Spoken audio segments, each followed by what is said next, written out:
So if you see the next unit, networking and internet in business. So అసలు network అంటే ఏంటి, explain the types of network and identify the benefits of using network. So అసలు network అంటే ఏంటి అంటే ఒక 2 or more computers లేదంటే electronic devices, ఇప్పుడు ఫోన్స్ అనుకోండి లేదంటే సిస్టమ్స్ అనుకోండి, ట్యాబ్స్ కానీ మనం ఏం చేస్తున్నాం అంటే డాటాని ఎక్స్చేంజ్ చేసుకోవడానికి, కమ్యూనికేట్ చేయడానికి వాడితే దాన్ని నెట్వర్క్ అనేసి అంటారు. ఇప్పుడు నా ఫోన్లో కొన్ని సాంగ్స్ ఉన్నాయి, మీకు అదంటే ఇష్టం, సో నేను దాన్ని మీ ఫోన్కి పంపించడం, అది 2 టైప్స్లో పంపించవచ్చు. ఒకటి వైర్ యూజ్ చేసి, ఓకే, ఇంకొకటి వైర్లెస్ లైక్ వైఫై యూజ్ చేసి. సో ఇలా దేని ద్వారా అయినా మనం పంపిస్తే దాన్ని నెట్వర్క్ అనేసి అంటారు. So what is a definition ఉంది చూడండి, it's a collection of interconnected computers. Okay, ఒకదాంతో ఒకటి కనెక్ట్ అవుతాయి ఆ devices, linked together to share information, hardware or software resources. ఈ టైప్స్ ఆఫ్ నెట్వర్క్ లో చూసుకుంటే మనకి ఫస్ట్ వన్ వచ్చేసి PAN, ప్యాన్ అంటే పర్సనల్ ఏరియా నెట్వర్క్. అంటే ఇదేంటి అంటే within a small area, అంటే మన చుట్టూ మన ఫ్రెండ్స్ సర్కిల్లో మనం చేసుకుంటే దాన్ని ప్యాన్ అంటారు. ఎగ్జాంపుల్ బ్లూటూత్ చేయాలంటే అక్కడ సరౌండింగ్ లోనే ఉండాలి కదా, వైర్లెస్ కీబోర్డ్స్ అయినా, స్మార్ట్ వాచ్ అయినా, ఇయర్ ఫోన్స్ అయినా, ఇవన్నీ ఎలా యూస్ చేస్తాం మనం, ఈ యూస్ చేసే ఈ నెట్వర్క్ టైప్ ని ఏమంటారంటే ప్యాన్ అంటారు. సో ఇది వచ్చేసి 1 to 10 మీటర్స్ డిస్టెన్స్ వరకు మాత్రమే యూస్ అవుతుంది. నెక్స్ట్ వన్ వచ్చేసి LAN అంటే local area network. LAN connects computers within a limit area such as home, office, school, laboratory. Okay, ఇప్పుడు ఒక స్కూల్ ఉంది, ఒక ఆఫీస్ లో ఉన్న దగ్గర నుంచి ఆ నెట్వర్క్ నుంచి ఆ స్కూల్ కి సంబంధించిన సరౌండింగ్స్ వరకు యూస్ అవ్వడం, లేదంటే ఒక ల్యాబొరేటరీలో కానీ ఒక ఇంట్లో కానీ అలా మనం యూస్ చేస్తే దాన్ని లోకల్ ఏరియా నెట్వర్క్ అని అంటారు. ఓకే, సో ఇది హై స్పీడ్ అండ్ లో cost networking. Next metropolitan area network. ఇది ఏం చేస్తుందంటే సిటీ ఆర్ లార్జ్ క్యాంపస్ ని కవర్ చేస్తుంది ఈ నెట్వర్క్ అనేది. సో లైక్ కేబుల్ టీవీస్ ఉన్నాయి కదా, సో అవన్నీ కూడా దాని కిందకే వస్తాయి. Next WAN, wide area network, like మొత్తం geographical areas such as country, continent కి సంబంధించినంత వరకు మనం ఇన్ఫర్మేషన్ ఆర్ డాటాని ఒకరి నుంచి ఒకరు ట్రాన్స్ఫర్ చేయగలిగితే అది WAN కిందకి వస్తుంది. దీనికి ఏం యూజ్ చేస్తారంటే శాటిలైట్స్ ని, ఫైబర్ కేబుల్స్ ని, టెలి కమ్యూనికేషన్ లైన్స్ ని యూజ్ చేస్తారు. నెక్స్ట్ వైర్లెస్ LAN అన్నమాట. సో ఇది సిమిలర్ టు LAN, కాకపోతే ఇక్కడ వైర్లెస్ టెక్నాలజీ, నథింగ్ బట్ వైఫైని యూజ్ చేస్తారు దీనికోసం. Next SAN, storage area network. ఇదేం చేస్తుందంటే connect to storage network servers కి మాత్రమే కనెక్ట్ అయ్యేలాగా స్పెషలైజ్డ్ నెట్వర్క్ అనమాట. ఇది enterprises like data backup, high speed storage కోసం యూజ్ చేస్తారు. Next VPN, virtual private network. ఇది సెక్యూర్ నెట్వర్క్ అనమాట క్రియేట్ చేసింది. ఇది ఐడెంటిటీ అంటే చూపించదు అన్నట్టు, ఎవరు ఏంటి అనేది చూపించకుండా చాలా ప్రొటెక్షన్ అనేది ఇస్తుంది, వేరే వాళ్ళని అసెస్ అవ్వనివ్వదు. నెక్స్ట్ బెనిఫిట్స్ చూసుకుంటే మనం రిసోర్స్ షేరింగ్. ఓకే, మనం ఒకరి దగ్గర నుంచి ఒకరం డాటాని షేర్ చేసుకోవడానికి యూస్ అవుతుంది. కమ్యూనికేషన్ అండ్ కొలాబరేషన్స్ కి కూడా యూస్ అవుతుంది. సెంట్రలైజేషన్ డాటా మేనేజ్మెంట్, డాటా అంతా ఒక్క దగ్గరకు ఒక ప్లేస్ కి తీసుకురావడానికి యూస్ చేసుకోవచ్చు. కాస్ట్ ఎఫిషియన్సీ, కాస్ట్ అనేది తక్కువగా ఉంటుంది. Next improved data security, fire walls ఇలాంటివన్నీ ఉన్నందుకు మనకు మంచి సెక్యూరిటీ ఉంటుంది. నెక్స్ట్ స్కేలబిలిటీ, అంటే ఈజీగా యాడ్ చేసుకోవచ్చు, ఈజీగా వాళ్ళని రిమూవ్ చేసుకోవచ్చు. బ్యాకప్ అండ్ రికవరీ కోసం కూడా ఇది మంచి ఫ్లెక్సిబుల్గా ఉంటుంది. నెక్స్ట్ రిమోట్ యాక్సెస్ కూడా ఉంటుంది. And next supports cloud computing. So ఇవి వచ్చేసి ఈ answer like network and network types గురించి. నెక్స్ట్ ఇంకా మనం వేరియస్ నెట్వర్క్ టాపాలజీస్, చాలా చాలా ఇంపార్టెంట్ క్వశ్చన్. అసలు నెట్వర్క్ టాపాలజీస్ అంటే ఏంటి అని ఒకసారి చూడండి. A network topology refers to the physical or logical arrangement of computers, cables and other devices in a network. So ఇప్పుడు ఒక దాని నుంచి ఒకరికి ఇప్పుడు మనం వైర్ తో పెట్టాము అనుకోండి, కనెక్ట్ చేసాం. ఓకే, నా మొబైల్ నుంచి మీ మొబైల్ కి ఒక వైర్ యూజ్ చేసి మనం కనెక్ట్ చేసుకున్నాం అనుకోండి, సో దాన్ని ఏమంటారు, ఫిజికల్ గా అంటారు. ఓకే, అదే అలా కాకుండా మనం వైఫై తో కనెక్ట్ చేసుకుంటే, బ్లూటూత్ తో కనెక్ట్ చేసుకుంటే ఏంటి, అది ఫిజికల్ గా కాదు, అంతేనా. సో ఇలా ఒకదా కేబుల్స్ ని కానీ ఏదో ఒకటి యూజ్ చేసి మనం అన్నింటినీ అరేంజ్ చేస్తే కంప్యూటర్స్ ని, దాన్నే నెట్వర్క్ టాపాలజీ అనేసి అంటారనమాట. సో ఇందులో కేటగిరీస్ ఉన్నాయి. ఒకటి వచ్చేసి ఫిజికల్, ఇంకోటి లాజికల్. సో ఫిజికల్ అంటేనేమో కేబుల్స్ డివైసెస్ యూజ్ చేసి, లాజికల్ అంటేనేమో by data with in the network ని యూజ్ చేస్తారు. నెక్స్ట్ ద కామన్లీ యూజ్ చేసే నెట్వర్క్ టాపాలజీస్ ఏంటంటే bus, star, ring, mesh, tree, hybrid. ఇవి వచ్చేసి డిఫరెంట్ టైప్స్ ఆఫ్ టాపాలజీస్. ఇందులో ఫస్ట్ వన్ వచ్చేసి బస్ టాపాలజీ. సో ఈ బస్ టాపాలజీ ఏం చేస్తుందంటే సింగిల్ సెంట్రల్ కమ్యూనికేషన్ లైన్ ఉంటుంది, ఒక బస్సు లాగా ఒక్కటే ఉంటుంది, దాని నుంచి అందరికి కమ్యూనికేట్ అవుతుంది. సో ఇవి వచ్చేసి దాని ఫీచర్స్, సింపుల్ గా ఉంటుంది, సూటబుల్ ఫర్ ఆల్. అడ్వాంటేజెస్ వచ్చేసి కాస్ట్ తక్కువ ఉంటుంది, ఈజీగా యాడ్ చేసుకోవచ్చు. డిసడ్వాంటేజెస్ వచ్చేసి it brings down the entire network, మొత్తం ఒకటేసారి పోతుంది అనమాట, ఒక్క మెయిన్ది పోతే అన్ని పోతాయి. నెక్స్ట్ పర్ఫార్మెన్స్ అనేది తక్కువగా ఉంటుందంట. నెక్స్ట్ స్టార్ టాపాలజీ అని అంటే సో అన్ని డివైసెస్ కూడా ఒక్క దగ్గరే కనెక్ట్ అవుతాయి, సేమ్ బస్ కూడా అన్ని ఒక్క దగ్గరే కనెక్ట్ అవుతాయి. కాకపోతే ఏంటి అంటే ఇది ఒక లైన్ లాగా ఉంటాయి, ఇది వచ్చేసి లైన్ లా కాదు, ఒక స్విచ్ ఆర్ హబ్ లాగా కనెక్ట్ అవుతాయి అనమాట. ఇవి కూడా ఈజీ టు ఇన్స్టాల్, యూజ్ చేసుకోవడం. నెక్స్ట్ హై పర్ఫార్మెన్స్ ఇస్తుంది. ఇవి వచ్చేసి దీని disadvantages. Next ring topology.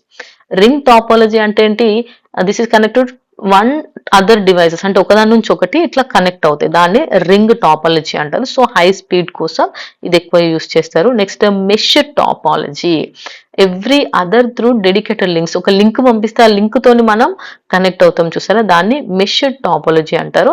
So ఇందులో కూడా ఫుల్ మెష్ ఉంది, పార్షియల్ మెష్ ఉంది. నెక్స్ట్ వచ్చేసి ట్రీ టాపాలజీ. ట్రీ టాపాలజీ అంటే ఒక దాని నుంచి ఇంకొకటి, మళ్ళీ దాని నుంచి ఇంకొకటి, అలా అయితే ఏమంటారు అని అంటే దాన్ని ట్రీ టాపాలజీ అనేసి అంటారు. Next hybrid topology.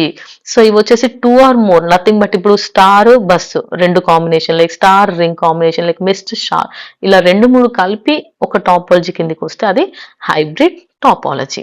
Next one explain various or different transmission media modes. So ఇప్పుడు మీడియా ఒక దగ్గర నుంచి ఒక ట్రాన్స్మిట్ అవ్వాలనుకోండి, ఎలా పంపిస్తారు, ఆ ట్రాన్స్మిషన్ కి ఏం యూజ్ చేస్తారు అని అడుగుతున్నారు. ఓకే, సో ఈ ట్రాన్స్మిషన్ మీడియాని మనం వైర్ తో చేసేవి ఉన్నాయి, వైర్లెస్ చేసేవి ఉన్నాయి. అర్థమైందా? ఎగ్జాంపుల్ ఇప్పుడు వైఫై అనేది వైర్లెస్, అదే మన టీవీకి కేబుల్ టీవీ పెట్టుకునే వాళ్ళం గుర్తుందా మీకు? ఇప్పుడంటే చాలా మంది పెట్టుకోవట్లేదు, డిష్ టీవీ అవికి కూడా పెడుతున్నారు. అట్లా కూడా వైర్ అనేది ఒకటి వచ్చి పెడితే దాన్ని వైర్డ్ అంటారు, వైర్ లేకుండా పెడితే వైర్లెస్ అని అంటారు. ఓకే, సో ఒకసారి చూద్దాం, guided or wired transmission media. ఇందులో కూడా మళ్ళీ టైప్స్ ఉన్నాయి. వైర్ లో ట్విస్టెడ్ పేర్ కేబుల్ అని అంటారు దీన్ని. సో ఇది వచ్చేసి ట్విస్టెడ్ లాగా ఉంటుంది. ఇందులో కాపర్ వైస్ అనేవి ట్విస్ట్ చేసి ఉంటాయి. ఇందులో కూడా మళ్ళీ 2 టైప్స్ ఉంటాయి, అన్షీల్డెడ్ ట్విస్టెడ్ పేర్ ఉంటుంది, షీల్డెడ్ ట్విస్టెడ్ పేర్ అనేసి 2 రకాలుగా ఉంటాయి. ఇవి జనరల్ గా టెలిఫోన్ లైన్స్ ఉంటాయి తెలుసు కదా, దానికోసం యూజ్ చేస్తారు, టెలిఫోన్ కమ్యూనికేషన్ దాంట్లో యూజ్ చేస్తారు. Next coaxial cable. సో ఇదేంటి అంటే ఒక సాలిడ్ కాపర్ కోర్ ఉంటుంది, దీని చుట్టూ ఇన్సులేషన్ లాంటిది మెటాలిక్ షీల్డింగ్ అనేది ఉంటుంది, దానికి బయట జాకెట్ లాగా ఇంకొకటి ఉంటుంది అన్నమాట. ఇది దేనికోసం ఎక్కువ యూజ్ చేస్తారంటే వీటిని మన కేబుల్ టీవీస్ ఉన్నాయి కదా, ఆ వైర్స్ కి వీటిని ఎక్కువ వాడతారు. నెక్స్ట్ వచ్చేసి optical fire cable. So light signals instead of electrical signals కోసం వీటిని యూజ్ చేస్తారు. దీంట్లో గ్లాస్ ఆర్ ప్లాస్టిక్ లాంటి కోర్ అనేది ఉంటుంది. నెక్స్ట్ ఇవి వెరీ హై బ్రాండ్ విడ్త్ అనమాట. సో ఇవి జనరల్ గా చాలా హై స్పీడ్ కి సంబంధించినటువంటివి. నెక్స్ట్ ఇవి వచ్చేసి ఇందాక మనం వైర్లెస్ అంటే వైర్ తో ఉండేవి చెప్పుకున్నాం కదా, ఇప్పుడు వైర్లెస్ గురించి చెప్పుకుందాం. వైర్లెస్ అంటే ఏంటి, ఇప్పుడు రేడియో వేవ్స్ ఉన్నాయి, మనకు ఇంట్లో రేడియో ఏముంది పెట్టుకొని కూడా మనం వినేవాళ్ళం, ఇప్పుడు రేడియోస్ లేవు కానీ అట్లయినా కూడా ఎఫ్ఎం లాంటివి ఉన్నాయి. సో అవి వచ్చేసి రేడియో వేవ్స్ అని అంటారు, అలా మనం తీసుకుని యూజ్ చేసే వాటిని రేడియో వేవ్స్ అంటారు. Next microwaves. ఈ మైక్రోవేవ్స్ దేనికి అంటే శాటిలైట్స్ మొబైల్స్ కి యూజ్ చేసేవి ఏంటి అంటే మైక్రోవేవ్స్, ఈ వేవ్స్ తో జరుగుతాయి. నెక్స్ట్ వచ్చేసి ఇన్ఫ్రారెడ్ వేవ్స్. ఈ ఇన్ఫ్రారెడ్ వేవ్స్ అంటే టీవీ రిమోట్ కంట్రోల్ ఉంది కదా, సో కీబోర్డ్స్ ఇలాంటివి, వైర్లెస్ కీబోర్డ్స్ ఇలాంటివి యూజ్ చేసేది ఏంటి అంటే ఇన్ఫ్రారెడ్ వేవ్స్. సో ఇలా వైర్వి ఉంటాయి, వైర్లెస్ ఉంటాయి. సో ఇక్కడ మనకి ఇన్ని ఎగ్జాంపుల్స్ ఉన్నాయి. Next what is e-commerce, explain its modes and their relevance. So e-commerce అంటే ఏంటి, nothing but buying or selling goods and services, అలాగే transfer of money and data electronic network ని use చేసి చేస్తే internet, అంటే internet ని use చేసి చేస్తే దాన్ని ఈ కామర్స్ అంటారు. అంటే ఇప్పుడు మనం ఆన్లైన్ లో బుక్స్ కొన్నాం, దానికోసం మనీ ఆన్లైన్ లోనే పే చేసాం. సో ఇలా ఒక ఎలక్ట్రానిక్ డివైస్ ని యూజ్ చేసి ఇంటర్నెట్ ద్వారా మనం ఏదైనా కొనడం కానీ అమ్మడం కానీ చేస్తే దాన్ని ఈ కామర్స్ అని అంటారు. ఓకే, దీనివల్ల ఏమవుతుందంటే బిజినెస్ కస్టమర్స్ ఇద్దరికి కూడా ఆన్లైన్లోనే యూస్ అవుతుంది. దీనికోసం సపరేట్ ఆఫీసులని అవి ఇవి అనేసి కూడా అవసరం ఉండదు. అలా చేసేవి కూడా ఉంటాయి. ఇందులో కూడా టైప్స్ ఉన్నాయి ఈ కామర్స్లో. బి టు బి అంటే బి అంటే ఇక్కడ బిజినెస్ టు బిజినెస్. ఓకే, ఒక బిజినెస్ వాళ్ళు ఇంకొక బిజినెస్ వాళ్ళతోని వాళ్ళిద్దరు కలిసి బిజినెస్ చేస్తే ఇద్దరి మధ్యలో జరిగే ఆ ట్రాన్సాక్షన్స్ అవన్నీ ఉంటాయి చూసారా, దాన్ని business to business B to B అని అంటారు. ఓకే, ఎగ్జాంపుల్ ఒక మ్యానుఫ్యాక్చర్ ఏమో రా మెటీరియల్స్ ని హోల్సేలర్ దగ్గరగా ఉన్నాడు. సో హోల్సేలర్ అమ్మే ఆయనే రా మెటీరియల్స్ కొనే ఉంటారు కదా రీటైలర్స్, వాళ్ళు కూడా అమ్మడానికి. సో ఇద్దరు సేల్ చేసే వాళ్ళే ఒకరి దగ్గర నుంచి ఒకరు కొంటారు. అంటే ఇద్దరు బిజినెస్ పీపులే కాబట్టి బిజినెస్ టు బిజినెస్ అనేసి అంటారు. నెక్స్ట్ బిజినెస్ టు కస్టమర్ అంటే ఒక బిజినెస్ చేసే పర్సన్ ఇండివిజువల్ కి అమ్ముతాయి. ఇప్పుడు షాప్ కీపర్ ఉన్నాడు, ఆయన మనకు ఆన్లైన్ లో మనకి ఏమైనా సేల్ చేస్తే అది business to customer, like online shopping ఇవన్నీ దాని కిందకే వస్తాయి. Next customer to customer. So ఇద్దరు కస్టమర్స్ కి మధ్యలో జరిగితే దాన్ని కస్టమర్ టు కస్టమర్ అనేసి అంటారు. Next customer to business. Individual customers offer products or services to business. So customers business వాళ్ళకి ఏమైనా ప్రోడక్ట్స్ కానీ సర్వీసెస్ కానీ ఆఫర్ చేస్తే అది కస్టమర్ టు బిజినెస్ అవుతుంది. లైక్ ఫ్రీలాన్సింగ్ ఆఫర్స్ ఉంటాయి కదా అలాంటివి. Next business to government. ఇది వచ్చేసి బిజినెస్ వాళ్ళకి అలాగే గవర్నమెంట్ వాళ్ళకి ఇద్దరికి మధ్యలో జరిగే ట్రాన్సాక్షన్స్. నెక్స్ట్ గవర్నమెంట్ కస్టమర్ కి ఉండే మధ్యలో ట్రాన్సాక్షన్స్ ఉంటే వాటిని G to C, government to customer. So దీని రిలవెన్స్ ఏంటి అనేసి దేనికోసం యూస్ అవుతుంది అంటే గ్లోబల్ మార్కెట్ అసెస్ కోసం. అంటే బిజినెస్ అనేది మొత్తం వరల్డ్ వైడ్ రీచ్ అవ్వడానికి, కాస్ట్ రిడక్షన్ కాస్ట్ తగ్గించడానికి. ఎందుకు అంటే స్టాఫ్ అనే వాళ్ళు తక్కువ పడతారు మనకు, ఓకే స్పేస్ అవసరం లేదు, పెద్ద ఆఫీస్ అవసరం లేదు, చిన్న దాంట్లో సరిపోతుంది, ఇలా కాస్ట్ రిడక్షన్. నెక్స్ట్ కన్వీనియన్స్, వాళ్ళు ఏ టైంలో అయినా ఎప్పుడైనా ఎక్కడి నుంచి అయినా షాపింగ్ చేసుకోవచ్చు customers. Fast transaction, online payment వల్ల వెంటనే పేమెంట్స్ అయిపోతే సెక్యూర్ గా ఉంటాయి. పర్సనలైజేషన్, సో వాళ్ళకు కస్టమర్ బిహేవియర్ అవన్నింటిని బట్టి ఆ ప్రోడక్ట్స్ అండ్ సర్వీసెస్ కూడా తొందరగా అనలైజ్ అయిపోతాయి. Next competitive advantage. సో ఎన్నో కాంపిటీషన్స్ ఉన్నాయి ఈ రోజుల్లో. ఇలా సేల్ చేయడం వల్ల ఏమవుతుంది అంటే కస్టమర్స్ ని మనం ఎంగేజ్ చేయవచ్చు. బిజినెస్ గ్రోత్ కోసం కూడా యూస్ అవుతుందంట e-commerce. Okay, so next question వచ్చేసి explain how social media is useful in business. Social media అంటే అందరికి తెలుసు కదా, బిజినెస్ కి ఎలా యూస్ అవుతుంది అని అడుగుతున్నాం. అసలు సోషల్ మీడియా అంటే ఏంటి? ఇది ఒక ఆన్లైన్ ప్లాట్ఫామ్. ఇది ఏం చేస్తుంది? పీపుల్ని it allows people and business to create, share and interact with content. So ఏదైనా ఒక కంటెంట్ తీసుకొని, అంటే వాళ్ళు ఏం అమ్ముతున్నారో ఆ ప్రోడక్ట్ వల్ల ఒక పర్సన్ అలాగే బిజినెస్ చేస్తూ ఆన్లైన్ ప్లాట్ఫామ్ ని యూజ్ చేసుకొని వాళ్ళు చేసే బిజినెస్ ని యూజ్ చేస్తే అదే సోషల్ మీడియా అనేసి అంటారు. So like Facebook, Instagram, Twitter, LinkedIn, YouTube. So ఇవి చూసి కూడా చాలా మంది ఆన్లైన్ లో బిజినెస్ చేస్తూ ఉన్నారు. సో అలా కూడా యూస్ అవుతుంది. Uses of social media and business అంటే చూడండి ఇక్కడ brand promotion. Okay, brands promotion కి చేస్తూ అడ్వర్టైజ్మెంట్స్ అన్ని ఇస్తున్నారా, సో అలా కూడా చేయొచ్చు. నెక్స్ట్ కస్టమర్స్ ని ఎంగేజ్ చేయడానికి, సో కస్టమర్స్ కి మెసేజెస్ చేయడము, ఆన్లైన్ పోల్స్, రివ్యూస్ అడగడం, ఇలాంటి వాటి వల్ల కూడా కస్టమర్స్ ని మనం ఎంగేజ్ చేస్తూ ఉంటాం. Next market research. దీనివల్ల ఏమవుతుందంటే కస్టమర్ ఎక్కువ దేన్ని ప్రిఫర్ చేస్తారు, ఎలాంటివంటే వాళ్ళకి ఇష్టం అనే ఫీడ్బ్యాక్ తీసుకోవడం వల్ల మనం ప్రోడక్ట్స్ ని ఇంప్రూవ్ చేయొచ్చు. అడ్వర్టైజ్ అండ్ ప్రమోషన్ చేయడానికి యూజ్ అవుతుంది.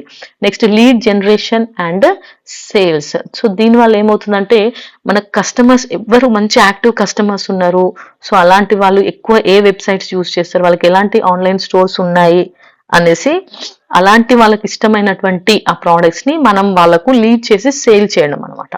Customer support. సో కస్టమర్ దగ్గర నుంచి మనం వెంటనే క్వెరీస్ అండ్ ఫీడ్బ్యాక్ తీసుకొని దానివల్ల వాళ్ళకు మనం ఇంకేమైనా ఇంప్రూవ్మెంట్ కావాలంటే చేసుకోవచ్చు. Networking and collaborations. దీనివల్ల కొత్త వాళ్ళతో మనకు పరిచయాలు, దానివల్ల నెట్వర్కింగ్ కొలాబరేషన్స్ కూడా చేసుకుంటారు. Reputation management. సో దీనివల్ల ఏమవుతుందంటే టైమ్లీ రెస్పాన్స్ అనేది వస్తుంది, కంపెనీకి మంచి పేరు అనేది వస్తుంది. Trend awareness. సో ట్రెండ్ కి తగ్గట్టుగా ఎప్పటికప్పుడు అన్ని అవేర్ చేసుకొని ఎప్పుడు కాంపిటీషన్ వాళ్ళకి తగ్గట్టుగా మనం వాళ్ళతో పోటీ పడ్డం. Cost effective management. So compared to TV, print and radio, social media marketing is more affordable and measurable. So ఇవన్నిటితో పోలిస్తే సోషల్ మీడియా మార్కెట్ అనేది చాలా ఎఫర్టబుల్. ఎందుకంటే టీవీలో యాడ్ ఇస్తే చాలా కాస్ట్, ప్రింటింగ్ చేసిన కాస్ట్లీ, చాలా రేడియో కూడా చాలా కాస్ట్లీ. అదే సోషల్ మీడియా అనుకోండి చాలా ప్లాట్ఫామ్స్ ఉన్నాయి, దాంతో మనం అడ్వర్టైజ్ చేసుకోవచ్చు, చాలా తక్కువ బడ్జెట్లో అయిపోతుంది. సో దీంతో ఈ యూనిట్ కంప్లీట్ అయిపోయింది. మనం నెక్స్ట్ యూనిట్ చూద్దాం.